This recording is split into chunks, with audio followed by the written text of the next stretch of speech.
Iyi ni radiyo BBC gahuza miryango ivugira i Londres kuri metero 19, 25, 31 na 41, ivugira kandi ku mirongo ya FM mu karere k'ibiyaga bigari no kuri internet kuri bbcgahuza.com.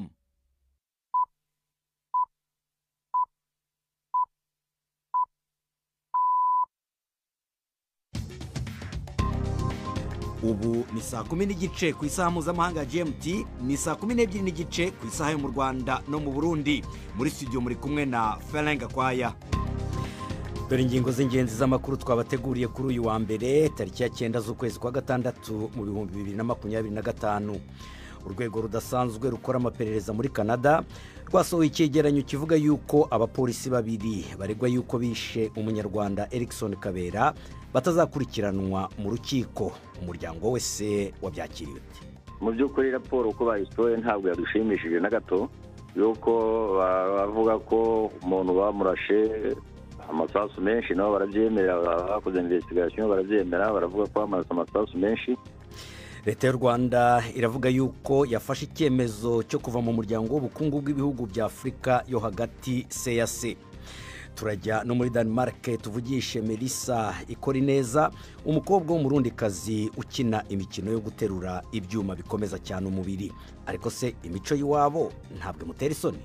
Kare bavuga ko nta murundikazi aja mu bintu nk'ivyo yambara amabikini, kuko muri competition utegeza ko wambaye bikini. Ntabwo bivuze kuja muri gym bivuze kusaba n'umugabo canke ucuba umugabo. Obviously ndacari umukobwa. Tubafitiye n'urubuga rw'imikino muri kino kiganiro kiyobowe na Nina Iradukunda.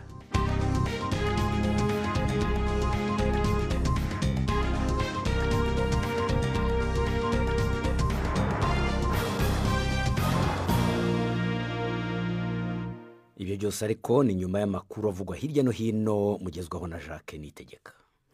Ukraine iravuga ko Uburusiya bwayirasheho mu ijoro ryakeye ibisasu bya misile na drone hafi 500 muri kimwe mu bitero bikomeye cyane bigabwe kuva intambara yatangira.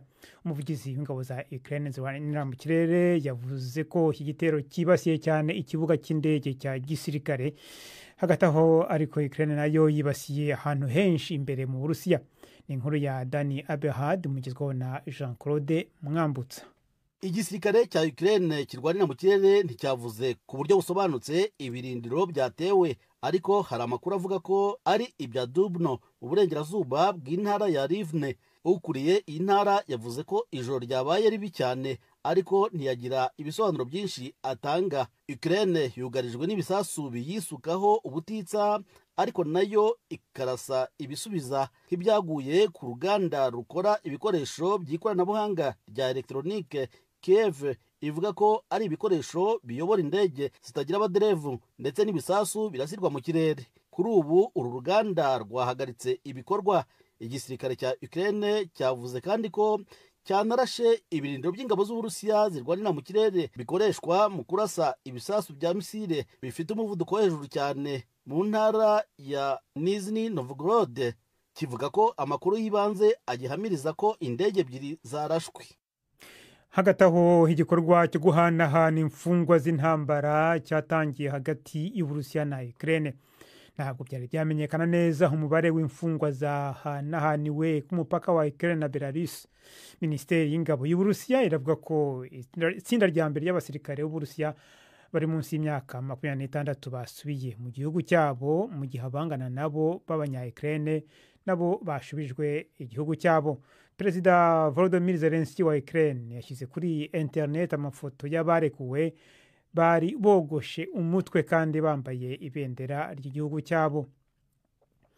Abasirikare bo mu mutwe w'inkeragutabara muri Leta Zunze Ubumwe za Amerika bashyizwe hafi y'inyubako za leta i Los Angeles nyuma y'ijoro rya gatatu ry'imyigaragambyo yamagana politiki igenga binjira mu gihugu no kubirukana bagasubira iwabo ya Perezida Trump. Imyigaragambyo irasa n'iyagabanyije ubukana. Umukuru w'intara ya California yasabye abigaragambya kutagwa mu cyo yise umutego wa Trump, maze amushinja kugerageza guhembera akajagari n'urugomo. Yatangaje ko hagiye kurega ubutegetsi bwa Trump kubera kohereza abasirikare mu mutwe w'inkeragutabara muri leta ye atabimuhereye uruhushya. perezida Trump yavuze ko ibyo yabikoze muri gahunda yo guhagarika urugomo rw'abamagana ibikorwa byo guhiga abimukira bari mu gihugu mu buryo butemewe n'amategeko. Muri Kenya abantu bakomeje gusaba igipolisi gutanga ibisobanuro birambuye ku rupfu muri kasho y'igipolisi rw'umugabo wari watawe muri yombi azira ibyo yatangaje ku mbuga nkoranyambaga. Ni inkuru ya Kamira Mills mugezweho na Yvette Kabatesi. Albert Ojwange wari umwarimu n'umwanditsi ku mbuga nkoranyambaga ngo yaba yapfuye kubera ibisebe yari afite mu mutwe muri kasho ya polisi i Nairobi. Abapolisi bemeza ko ibyo bisebe ari we wabyiteye, ariko imiryango irengera ikiremwa muntu ivuga ko harimo gushidikanya. Umuyobozi w'ibyo biro bya polisi n'abandi bose bari mu kazi ubwo uwo mugabo yapfaga bahagaritswe ku mirimo mu gihe hategerejwe ibiva mu iperereza. Ifungwa n'urupfu rwa Albert Ojwange bibaye mu gihe impungenge zikomeje kwiyongera ku buryo bamwe mu banenga guverinoma ya Kenya bariho bagenzwa. Mu Butaliyani amatora ya kamarampaka agamije koroshya amategeko agenga ubwenegihugu no kurushaho kurengera uburenganzira bw'abakozi yose yagizwe imfabusa. Ntiyabashije kugera ku rugero rwa 50% rw'abayitabiriye. Leta igendera ku matwara akazi iruhande rw'iburyo muri politiki ya Minisitiri w'Intebe Giorgia Meloni yari yarwanyije cyane ayo mategeko nako ayo matora, maze isaba abaturage kujya kwishimisha ku musenyi aho kujya gutora. Kimwe mu byari bigamijwe ni ukugabanya imyaka abanyamahanga badakomoka mu muryango w'ubumwe bw'Uburayi bagomba kubanza kumara kugira ngo basabe ubuhungiro, ikava ku myaka 10 igashyirwa kuri 5. Hano i Londres mu Bwongereza hatangiye ibiganiro hagati y'intumwa za Leta Zunze Ubumwe za Amerika n'iz'Ubushinwa muri gahunda yo gucubya icyuka kibi hagati y'ibihugu byombi mu rwego rw'ubucuruzi. Inzitizi buri gihugu cyashyiriyeho ikindi zirimo kubangamira ubukungu bwa buri ruhande. Ubucuruzi bw'ibintu Ubushinwa bugurisha hanze bwaragabanutse mu kwezi kwa gatanu, ahanini kubera amahoro ya leta ya Trump. Ibigo by'ubucuruzi byo muri Amerika birashaka ko Ubushinwa busubukura igikorwa cyo kohereza mu mahanga amabuye y'agaciro y'imboneka rimwe akenewe cyane mu gukora ibicuruzwa binyuranye birimo n'imodoka.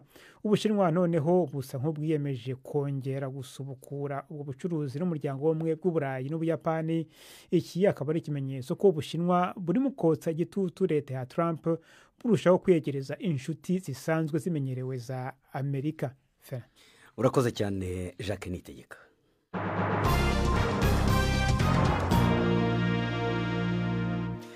Israeli iravuga yuko impirimbanyi 12 zishyigikiye abanyepalestine zatawe muri yombi nyuma y'aho ubwato zarimo bufatiwe bugiye i Gaza zizasubizwa mu bihugu byazo.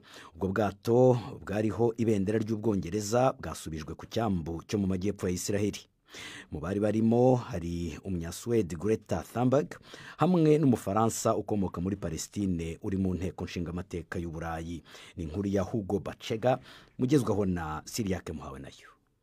Ishirahamwe Freedom Frontier Coalition ryateguye gutanga imfashanyo zitandukanye nk'ikimenyetso i Gaza mu gukangurira abantu ku kaga kariyo kubera Israel ibuza ko imfashanyo zinjirayo. Ariko Israel yanse iyo mfashanyo ivuga ko ari agasomborotso yiyita ubwato bwo kwifotoza. Umushikiranganje wo kwivuna abansi yavuze ko bazokwereka abaharinda agateka kazi na muntu amasanamu y'ibitero bya Hamas byo ku itariki 7 z'ukwezi kwa 10. Nta gitangaza kirimwo kuba ubwo bwato bwatangiriwe mu gihe Israel yari imaze guhagarika utwigoro nk'utwo muri kahise. Uyu munsi i Gaza ubushikiranganje bujejwe amagara y'abantu bwavuze ko ukurasana hagufi yahatangirwa imfashanyo mu manuko kwahitanye n'imiburiburi abantu 6 n'abandi barenga 90 bakomeretse.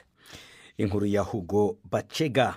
Leta y'u Rwanda iravuga yuko yafashe icyemezo cyo kuva mu muryango w'ubukungu bw'ibihugu bya Afrika yo hagati CAC. U Rwanda ruvuga yuko kubuzwa uburenganzira bwo kuyobora uyu muryango kandi aribwo rwari rutahiwe ngo ari icyemezo kinyuranye n'amahame y'uwo muryango. U Rwanda rukarega yuko uwo muryango wemeye kuba igikoresho cya Repubulika ya Demokarasi ya Kongo. Icyemezo cy'u Rwanda cyatangajwe kuwa gatandatu nyuma y'inama yabereye i Malabo muri Guinea Equatoriale. Leta ya Kongo yo yavuze yuko icyo cyemezo cy'u Rwanda ngo gishobora gushyira umutekano w'akarere mu kaga. Ni inkuru ya Jean Claude Mwambutsa i Kigali. ubwo yari kuri televiziyo y'igihugu, minisitiri w'ububanyi n'amahanga Olivier Nduhungirehe yavuze ko u Rwanda rwafashe icyemezo cyo gusezera burundu mu muryango w'ubukungu bw'ibihugu bya Afurika yo hagati CEEAC kubera ko rusanga utubahiriza amahame shingiro awugenga. Ni icyemezo cyatangajwe nyuma y'inama yabereye i Malabo muri Guinée Equatoriale, ikemeza ko iki gihugu gikomeza kuyobora uyu muryango, nyamara u Rwanda ari rwo rwari rutahiwe kuwuyobora. Kuri Minisitiri Nduhungirehe ngo iki cyemezo cyerekana ko uyu muryango ubogamye kandi ko wemeye kuba igikoresho cy'igihugu kinyamuryango. Ubundi iyi nama y'abakuru b'ibihugu yagombaga kurangizwa n'ihererekana bubasha hagati y'igihugu cya Guinée Equatoriale kiyobora uyu muryango ndetse n'u Rwanda. Guhererekana ububasha biba buri mwaka, rero nyuma ya Guinée Equatoriale hari u Rwanda, ariko Repubulika Iharanira Demokarasi ya Kongo yaje ivuga ko u Rwanda rutagomba kuyobora kubera ngo kuba rwarateye Kongo. Ibyo ngibyo mbere na mbere ni ibintu bitangaje, kuko Kongo mu bihugu byose nta gihugu na kimwe igomba kurega. N'iyi ntambara bavuga iburasirazuba bwa Kongo yatewe na Kongo ubwayo. Igihugu cya Kongo nicyo gitungwa agatoki nk'intandaro yo kubuza u Rwanda uburenganzira bwo kuyobora CEEAC, ariko yaba itangazo ryasohotse ndetse n'ikiganiro cya Minisitiri Nduhungirehe harumvikana ibindi bihugu bitavuzwe amazina byashyigikiye ko u Rwanda rukumirwa ku buyobozi kubera amakimbirane rufitanye na Kongo. Ibise bigiye kugira izihe ngaruka ku mibanire y'u Rwanda n'ibi bihugu byari bisangiye ubunyamuryango muri CEEAC? Turizera ko bitazawuhungabanya cyane, ariko ikizwi nuko kuba ibyo bihugu byemera ubusabe bwa Kongo kandi ubwo busabe ntawe bushingiye, urumva ko ari ikibazo gikomeye deja kitubahirije amategeko traité y'uyu muryango wa CEEAC, kandi kitagana mu nzira nziza yo guteza imbere umubano hagati y'ibihugu byo muri aka karere. Repubulika ya Demokarasi ya Kongo yabaye ya mbere kunenga icyemezo cyafashwe n'u Rwanda cyo gusezera muri uyu muryango.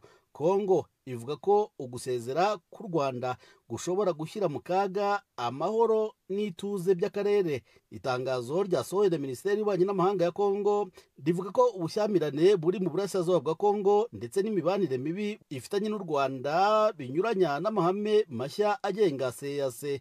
Ibihugu 11 bigize uyu muryango birimo 3 byo mu karere k'ibiyaga bigari, ari byo Repubulika ya Demokarasi ya Kongo, Uburundi n'u Rwanda rwasezeye. Birimo kandi n'ibyigiye hirya nka Cameroon, Gabon, Guinée Equatoriale na Sao Tome. Jean-Claude Mwambutsa, BBC Gahuzamiryango i Kigali. Hari n'abatwandikiye kuri iyo nkuru ku rubuga rwacu tufite kwa rwa BBC ndetse no kuri Facebook. Nk'uwitwa Bin Ali aragira ati ngo RDC irasaba akarere n'amakungu ku cy'amakungu, burya abaperezida bamwe bafite ababosi babo atari twebwe, kuko wagira ngo ntibyikukiye. Ikibazo kibaye gikemure ntawe ubanje guhamagara. Kuva muri CEEAC no kwinjira ni uburenganzira bw'uwo ari we wese. Naho Emmanuel Bahire we aragira ati uyu muryango wa CEEAC ntacyo umaze pe. Niba badashobora kubahiriza amategeko awugenga, ahubwo bakagendera mu guhwihwisa utugambo bongorerana mu matwi gusa, kuwugumamo nk'u Rwanda ntacyo byaba bimaze. Wiyita Akayazwe Igo we aravuga ati ariko mbabaze mwese, ni kuki kuva ngewe nkura numva yuko u Rwanda rufite umubano mubi kuri buri gihugu bihana imbibi, none rwishimikirije iki? Karenzo Inamariza we aragira ati none se kuva mu muryango si ubushake bwa buri wese? Ndangirize kuri Elias nayigize iki waratangara akavuga ati ko numva Tshisekedi yahagurukiye u Rwanda ndagira nte. Mukomeje kumva BBC Gahuzamiryango, ubu ni 11:40 hafi nine ku masaha ya hano i Londres mu Bwongereza, no kuvuga 12:44 ku masaha yo mu Rwanda no mu Burundi. Mukanya ni muri Canada. Samirana radio yacu dukunda. Ibiganiro vya BBC kuri radio Humuriza mu Burundi ni ku murongo wa FM 99.6. BBC Gahuzamiryango. nari mbibabwiye rero tujye muri Canada. Urwego rudasanzwe rukora amaperereza muri Ontario rwasohoye icyegeranyo kivuga yuko abapolisi babiri baregwa ko bishe umunyarwanda Erikson Kabera batazakurikiranwa mu rukiko. Uru rwego ruvuga yuko rwasanze abo bapolisi bemeraga rwose nta gushidikanya yuko Kabera yari afite imbunda igihe bamurasaga. Erikson Kabera wari icyegera cy'umuryango w'abanyarwanda uri Toronto yishwe arashwe ku itariki ya 9 z'ukwezi kwa 11 umwaka ushize wa 2024. Twashatse kumenya icyo umuryango we ugiye gukora, maze mvugana na Sumubyara Karamaga François nawe nyine uri muri Canada, abanza kumbwira ko icyo cyegeranyo kibagezeho gitinze. Bakomeje gutegereza rero batubwiye ko bazaduha icyegeranyo mu gihe kitarambiranye, mu gihe kitarenze iminsi 120, ariko ubu bakiduhaye nyuma y'iminsi igera kuri 200. Mu by'ukuri raporo uko bayisohoye ntabwo yadushimishije na gato, yuko bavuga ko umuntu bamurashe amasasu menshi, nabo barabyemera, bakoze investigation barabyemera, baravuga ko bamurasa amasasu menshi. Ntabwo bavuga umubare, bavuga ko agera muri 15, kandi bo baranavuga neza ko we ntacyo yigeze arupurika, ntiyigeze abarwanya, ntiyigeze abakubita, ntiyigeze abatuka, nta n'ijambo bavuga yigeze yababwiye ribi. Kandi amasasu menshi bigaragara ko bayamurashe yiruka, ahunga yuko menshi bamurashe mu bitugu, mu mutwe, ahandi mu nda. Ikindi kigaragara ni uko bavuga ko bakoresheje na za mbunda zimwe z'amashanyarazi, ariko bazikoresheje nyuma yo kurashisha imbunda zica. Yishwe tutazi icyo azira, nta dosiye afite muri leta, nabo baranabivuga muri cyegeranyo cyabo ko nta dosiye bafitanye nawe yindi. Muri iki cyegeranyo baravuga yuko aba bapolisi ngo mu mutima wabo w'ukuri bari babonye yuko Kabera afite imbunda, ko aricyo cyatumye bamurasa. Niko babivuga, ariko imbunda itarasa watangira ute kurasisha imbunda yica mu gihe wundi we utabonye ko afite imbunda nawe ikurasa? Icya kabiri, baravuga ko bo ubwabo umwe ngo yikanze ko Kabera ashobora kuba afite imbunda, ngo ahita arasa arashisha imbunda yica. Ntiyarashishije na yindi y'amashanyarazi nibura ngo ibanze imunetararize, ahubwo yarashishije imbunda yica. Mugenzi we nawe ngo yumvise imbunda, uwa mbere arashe, uwa kabiri nawe ngo aratagira ngo ni Kabera urashe. Urumva bose bagenda bibeshya. Ntabwo rero byabyumvikana ukuntu baba baje muri intervention ngo bagende bakora imirimo yo kwibeshya. Bagomba kubara cyangwa se bahuzagurika, kerekane batari bazi nabo ibyo barimo. Tugasanga ibyo bintu atari byo, ni ibintu byo guhimba, ni ibintu byo kugira ngo bikure mu isoni, bakumvure abapolisi babo. Rero kuvaho mubone icyo cyegeranyo rero, none mwabasubije cyangwa bimeze bitubu? Twebwe ntabwo tubasubiza, ariko dufite avoka n'abaracyabisoma, aracyareba ingingo zirimo zose, areba icyo amategeko ateganya, hanyuma namara kubyegeranya nibwo tumenya igikurikiraho. Avoka araza kuduha inama y'igikurikiraho, ko ari we uzi n'ibyo amategeko y'iki gihugu kino kikora, niwe uza kuduha igikurikiraho. Hanyuma ibi ngibi ni ibyerekeranye n'ibyaha mpanabyaha, hari se impozamarira nazo mwaba mwari mwaregeye? Twebwe nta kirego turatanga, yuko ntabwo twari gutanga ikirego tutarabona icyo iperereza rivuga. Ubwo rero iperereza ryasohotse, ubu nibwo tugiye kuganira na avoka turebe icyakurikiraho. Ntabwo nakubwira muri aka kanya ngo cyaha tuzaregera ni iki, ariko ikigaragara ni uko umuntu yishwe mu karengane kandi hakoreshejwe imbaraga zidasanzwe. Tukaba tugira ngo avoka atugire inama turebe igikurikiraho. Twe ntacyo twamenya twakora muri aka kanya, ariko turabanza tujye inama na avoka turebe ingingo twashyira imbere kugira ngo zibe zakora ikirego.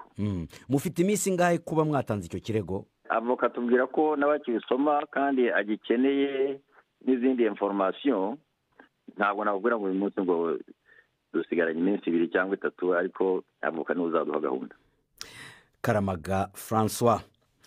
Melissa Chanese Ikorineza ni umukobwa w'umurundikazi ukina imikino yo guterura ibyuma bikomeza cyane umubiri, bimwe bita bodybuilding mu Cyongereza. Uwo murundikazi aba mu gihugu cya Denmark, akaba aherutse kuba umwiraburakazi wa mbere wabonye uruhushya rwo gukinira igikombe cyo mu Burayi muri iyo mikino. aho hari mu rwego rw'abagore barushije abandi gukomera ku mugabane wose w'uburayi. Melissa yanatsindiye umwanya wa kabiri mu irushanwa ryo muri Denmark. Mugenzi wacu Alain Majesté Barenga yamusanze mu gihugu cya Denmark aho asanzwe aba adutegurira inkuru ikurikira.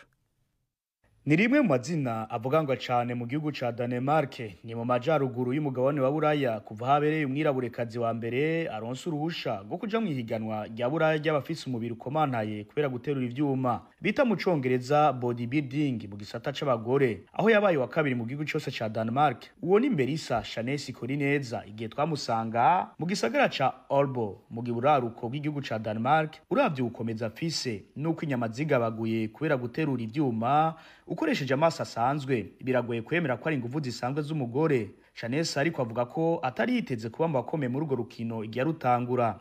Mfise imyaka 30, ndi umurundikazi, maze imyaka 16 17 ngaha muri Denmark. Hama nkora competition muri bodybuilding. Muri bodybuilding hariho kategori nyinshi zitandukanye, so je nkora muri kategori bita bikini. No bisigura ko ari nko kuba umumodeli, mugabo umumodeli afise mu muscles, afise imitsi akomeye. Yamara avuga ko bitamworoheye ko yari umugore w'umwirabure agiye muri urwo rukino. Byanteye ubwoba ntangura nta n'umurundikazi n'umwe nari nabonye canke umwirabura, ndavuga je none no bishobora. Je natanguye nk'abandi bose kuja muri gym, mugabo nshaka kugira mo challenge muri gym yanje, ntangura kuja mu competition. Melissa Chanesi Korineza ubu akaba yaronse uburenganzira bwo kuja mu ihiganwa rya nyuma rya Buraya rihuza abagore bakomeye bava mu bihugu byose muri urwo rukino rwa bodybuilding bita mu congereza European Mastership. Akazoba abaye umugore wa mbere w'umwiraburekazi agiye muri iryo higanwa.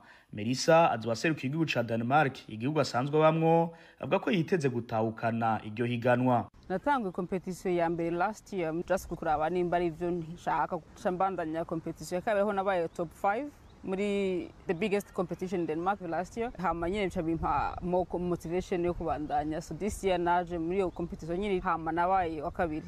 Imana bidufashije manyire aho twotsinda nabwo. Yamara avuga ko intambanye kuri we zitabuze kuko hari abamuca intege kubera ari umugore, harimo n'abamwegereye. Yamara avuga ko ataca umugabo ashoboye umugore atoshobora. Abantu bavuga ko nta ngiye gusa nk'abagabo, ntabyo nizera. Mugabo ivyo ni imyumvire ya kera.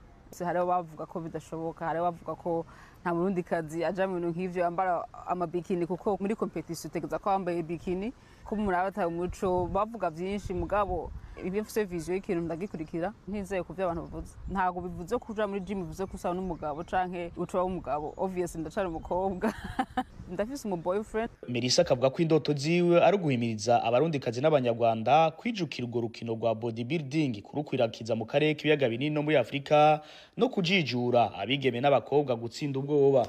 Vision yanje nuko abarundi n'anga abanyarwanda bose boja muri gym gutangura siporo, kwita ku mubiri, hama no guchallenginga kuja muri nka bodybuilding biri out of norms zacu z'abarundi canke abanyarwanda. We need more people like that, abakobwa canke abamama bari muri no sport, kuko n'abazungu barahari baja muri izo nkino. Ivizo yanje nuko nko mu myaka iri imbere bodybuilding yaba big thing nko muri Afrika, ugasanga bahama competition muri Afrika. Melissa Chanesi Korineza akaba asanzwe ari umuforomakazi, akaba agiye kubandaniza muri urwo rukino rwo guterura ivyuma bodybuilding, ahagiye kwikora nk'ubunyamwuga, aho mu kiringo kitari munsi y'umwaka umwe amaze gutumirwa mu mahiganwa arenga 5 mu gisagara ca Aalborg mu majaruguru y'igihugu ca Denmark. Alain Majesté Barenga. Arakoze Alain Majesté Barenga. Mbere yuko dukomeza iby'imikino, reka tubanze tubahonje gatoya ku runana rw'ejo.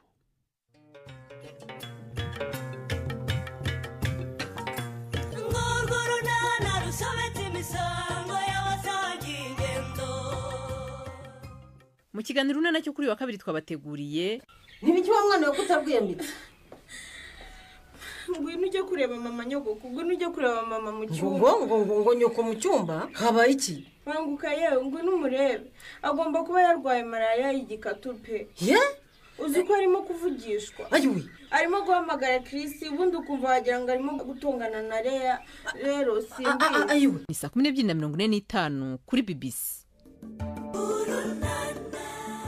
ni saa 12:50 ejo kwa kabiri hano kuri BBC turimo turasatira umusozo wa bino biganiro. Reka duhe ijambo Yves Bucyana i Kigali atugezaho amakuru avuga hirya no hino y'imikino. Imikino kuri BBC yahuza miryango.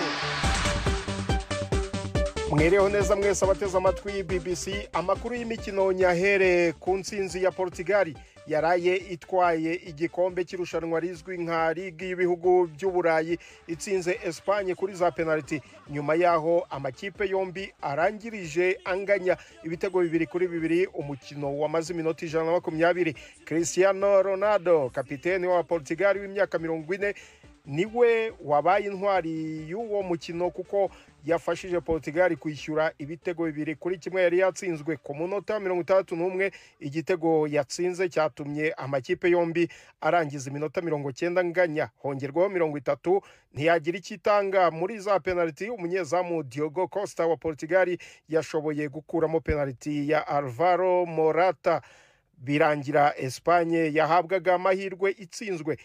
Muri Afrika mu mukino wa basketball, imikino ya nyuma y'irushanwa rya BAL iri guhuza amakipe akomeye muri Afrika irakomeje mu gihugu cya Afrika y'Epfo. Kuwa gatandatu ikipe ya APR Basketball yatsinze umukino wayo wa mbere wayihuje na Petro do Luanda yo muri Angola ku manota 75-57. Umukino uhuza APR Basketball Club na Rivers Hoopers yo muri Nigeria. Twinjira muri studio, APR yari yoboye kugeza mu gice cya gatatu cy'umukino ifite amanota 83-52.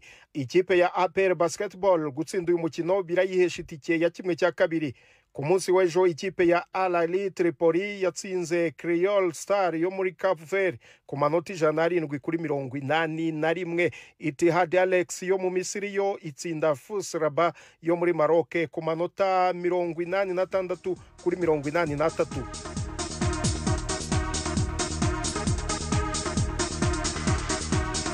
Mu mukino wa tennis, irushanwa rya French Open ku munsi w'ejo, umukino wa nyuma watsinzwe na Carlos Alcaraz w'umunya-Espagne atsinda nimero ya mbere ku isi Yannick Sinner. Wari umukino ukomeye cyane. Alcaraz wari watsinzwe seti 2-0 yatangaje benshi, akuramo izo seti ndetse atsinda umukino kuri seti 3-2. Ni umukino wamaze amasaha 5 n'iminota 29. Nibwo bwa mbere Alcaraz atsinze mu irushanwa rikomeye rya tenisi agatsinda umukino yari yatsinzwemo seti 2-0. Mu bagore, ikamba rya French Open ryegukanywe n'umunyamerikakazi Coco Gauff. Nicyo gikombe cya mbere cya French Open yarayegukanye. Kuwa gatandatu yatsinze nimero ya mbere ku isi Alina Sabalenka. Gauff uri ku mwanya wa kabiri ku isi yatsinze amaseti 2-1 ku manota 5-7, 6-2 na 6-4. Ni ikamba rya kabiri mu marushanwa akomeye muri tennis Coco Gauff yegukanye, ryiyongera kuri US Open yatwaye muri 2023 nabwo atsinze Sabalenka w'umunya-Belarusikazi ku mukino wa nyuma.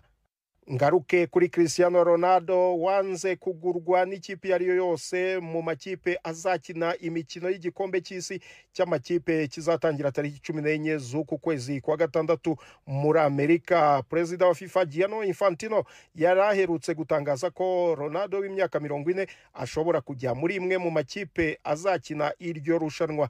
Nyuma yaho ikipe ya Al Nassr yo muri Arabia Saudite iburiye itike yo kuzakina iryo rushanwa, kandi amasezerano ya Cristiano Ronaldo na Al Nassr nayo ari kwerekeza ku musozo ko zarangirana n'uku kwezi kwa gatandatu. Biravugwa rero ko ikipe ya Al Nassr yiteguye guha Ronaldo amasezerano mashya akazakomezanya nayo. Ayo niyo y'imikino nabateguriye uyu munsi. Nge nitwa Yves Bucyana.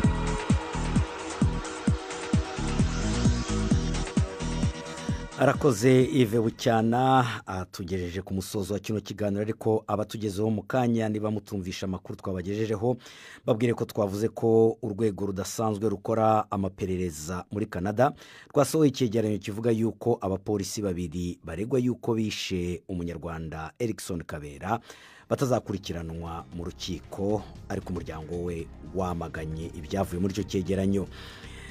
reka dushimire mugenzi wacu Suzana Lennon wadufashije mu buhinga bw'ibyuma. Ibi biganiro byari bihagarariwe na Nina Iradukunda, mwari kumwe na Ferenga Kwaya na Hejuru.